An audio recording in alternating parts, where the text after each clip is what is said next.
प्यारा ॿारो, बाजी गुलबनू जी तरफ़ां तव्हां सभिनी खे भलीकार। तव्हां ॿुधी रहिया आहियो दिलचस्प अखाणियूं। अचो त अॼु जी अखाणी ॿुधूं ऐं लुत्फ़ अंदोज़ थियूं। क्रिसमस जे बारे में सवालनि जो मुक़ाबलो। अचो त क्रिसमस जे बारे में सवालनि जो मुक़ाबलो करियूं। अॼु क्रिसमस जे बारे में सवालनि जो मुक़ाबलो आहे। जीअं असीं तव्हां सां वाइदो कयो हो। मुझो ख्याल आहे मूंखे सभु सवालनि जा जवाब अचनि था। मुझो बि साॻियो ख्याल आहे। क्रिसमस हिकु सालगिरह आहे, मसीह जी सालगिरह। हर साल माण्हू हुन जी सालगिरह पूरी दुनिया में मल्हाईंदा आहिनि। आऊं पाण बि ॾाढी ख़ुशि आहियां त दुनिया खे बचाइण वारो पैदा थियो हो। जॾहिं यसू 2000 साल अॻु पैदा थियो, हिकु फ़रिश्तो राति जो आयो। डिॼो न, फ़रिश्ते धराड़नि खे चयो जेके पंहिंजी रिढनि जी हिफ़ाज़त करे रहिया हुआ। हुननि खे चयो त मूं वटि अव्हां जे लाइ हिकु ख़ुशख़बरी आहे। ख़ुशी करियो, दाऊद जे शहर में तव्हां खे बचाइण वारो पैदा थियो आहे।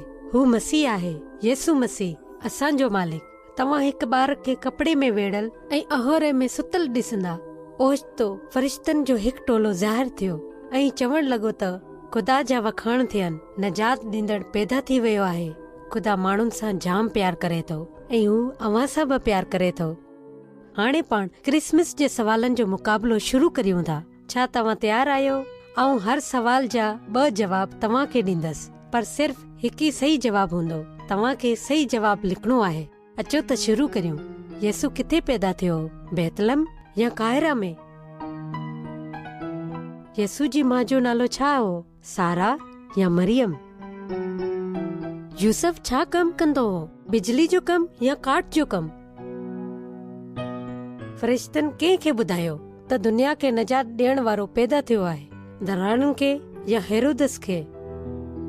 तव्हां मूंखे ईमेल जे ज़रिए जवाब मोकिले सघो था।